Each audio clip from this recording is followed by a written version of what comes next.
Hi there, welcome back to my channel. My name is Shelby and today I'm going to be doing my weekly reading wrap up for the past week from the 1st of October till yesterday the 7th of October.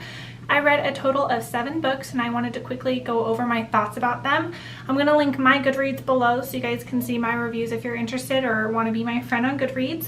I'm also going to link all of the books below to their Goodreads in case you want to see other people's reviews or add them to your shelves. I did read 4 contemporary books and 3 thrillers. So I'm going to share all of them with you and I'll just go over them really quick. The first book that I read was Me Without You by Kelly Rimmer. This is my first book by Kelly Rimmer. I heard about her from Lisa from Books and Smiles, and she really likes her book, so I picked one up, and this one is really good. She is an Australian author. I'm not sure if this is her first book, but I really enjoyed it. It follows the story of Kaloum and Lila. They are 2 individuals who are, I think, around 40 years old. They meet by chance on the ferry on their way home from work, and they are nothing alike. She was walking around barefoot. He's really kind of prim and proper, but she's more of a free spirit, but they have a romance that kind of starts. They both don't want to be committed, but they really like each other. But Lila has a secret, and that secret could tear them apart and maybe push them away from each other. This story was really good. It was really touching and very heartfelt and sad. I really enjoyed it. I gave it 4 out of 5 stars.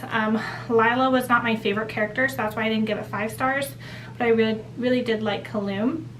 And then after that, I read The Sisters by Claire Douglas. This is her first novel. I read Local Girl Missing last month and I loved it, so I picked this one up, and this one was amazing. 5 out of 5 stars. It's about a girl named Abby, and her sister had died about a 1.5 years prior. Her name was Lucy. She died in a car accident. They were twins. So Abby moves to a town called Bath in England just to kind of start fresh. Her parents had moved there. She wanted to just start fresh.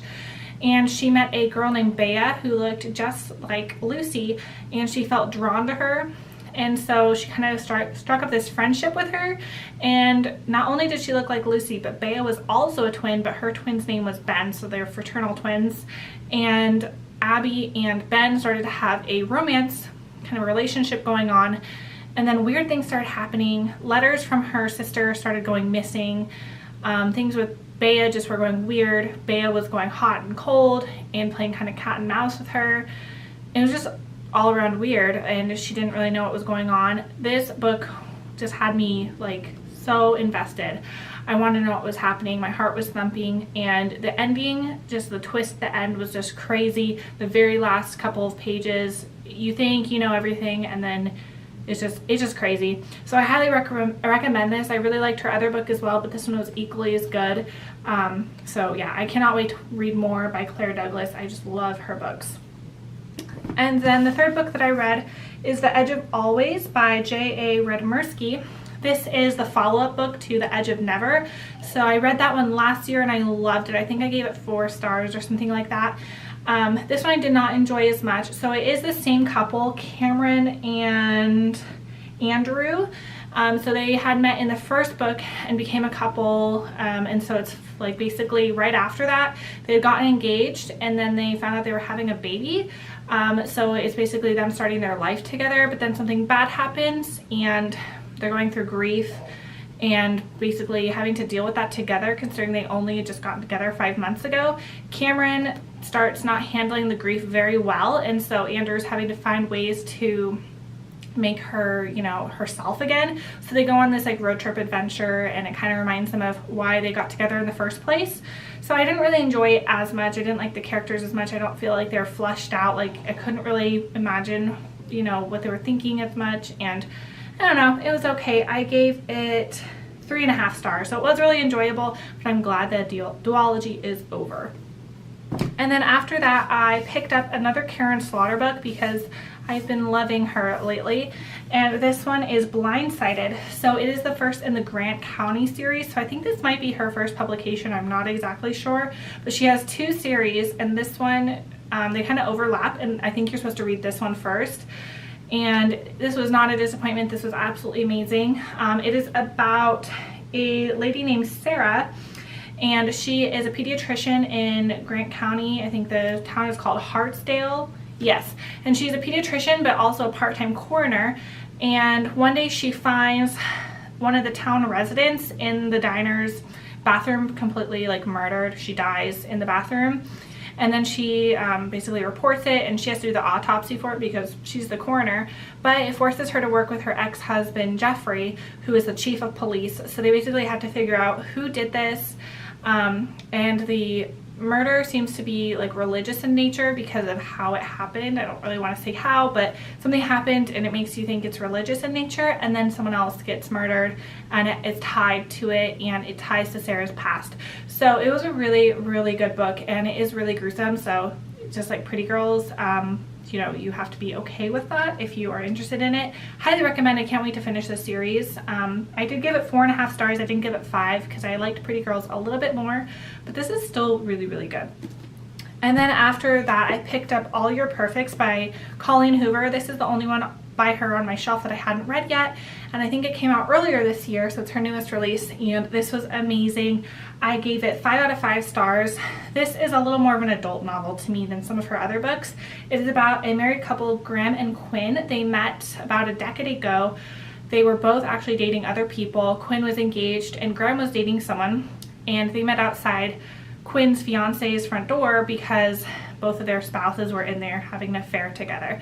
So basically it's the worst day of their life, but they meet each other, and then fate brings them back into each other's life and they get married. And now it's like 10 years later. They've been married for like 7 years, and they are struggling with infertility, and something that's supposed to bring them happiness is just bringing them so much sadness, and their marriage is falling apart. And so you see alternating chapters of them falling in love and their relationship falling apart. And so right when you're feeling so sad about their current situation, you're brought up and lifted up by the love that they have for each other when they fell in love. And this was just so heart-wrenching, and I loved it so much. I could not recommend it more, and I can't wait for her next book. I think coming out the end of this year or early next year. But yeah, Colleen Hoover is always a win in my book. And then after that, I read Never Let You Go by Chevy Stevens. I never read anything by her before. She is a Canadian author, and she does have quite a few books out, and I have a couple on my shelf, and I picked up this one, and it definitely was not a disappointment. So this follows a character named Lindsay, and she, quite some time ago, I think 11 years ago, she escaped her ex-husband. Well, they were married at the time. He was physically abusing her, mentally abusing her, so just a lot of domestic violence. And so her and her, I think, 7 or 6-year-old daughter, Sophie, they go away, and basically he's sent to prison for something, and so they're able to live their life elsewhere from where they used to live. And now he's out of prison. He just got out after 10 years, and creepy things start happening to Lindsay. She feels like she's being stalked, and she's convinced it is Andrew, her ex-husband, but he is just like swearing that it's not him, that he's changed, that he's not who he was, he's not a drunk anymore. But she's convinced it's him, and it just won't stop happening. And so you kind of, our heart is pumping the whole time, wondering like what is going on, and definitely was not a letdown. It alternates between her when she was married to him and now, like 11 years later. Really, really good. Highly recommend. I gave it 5 out of 5 stars. And then the last book I read, I just finished it up this morning. This was a reread for me. I read it 5 years ago. I think it was 5 years ago, and I still really love it.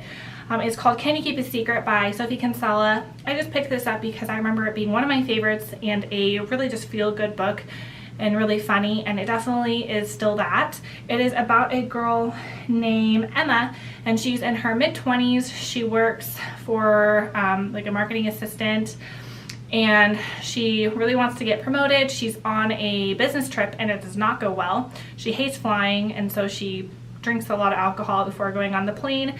So when they have turbulence, she not only is a little tipsy, she's scared out of her mind. So she confesses like all her deepest, darkest secrets to the handsome guy sitting next to her named Jack. Like everything, like just like little intimate things about her friends, her boyfriend, her job, like a lot of things about her job, and really embarrassing stuff. So they get off the plane, and she's like relieved she'll never have to see him again because she just had total word vomit. But then all of a sudden he comes into her work and everyone is so amazed by him. He's like the CEO of the whole company, and he remembers her and he remembers everything she told him, and he keeps reminding her in clever ways what she said and kind of taunting her with it. And so they do have like a romance as well, and this is so funny, so cute, and a really light, easy read. I highly recommend. Sophie Kinsella's books always put me in a good mood. I gave it 5 out of 5 stars. Yeah, definitely recommend it. It is one of her older publications, but definitely still feels current, so it doesn't feel old or anything. So those are all the books that I did read. I feel like I had a really good reading week. I gave most of them 4 or 5 stars. I only had one book that was less than 4 stars, and that was The Edge of Always. So I'm really impressed with this week. Let me know what you guys read and if you've read any of these books, and I look forward to seeing you guys next week, and thank you so much for watching. Bye.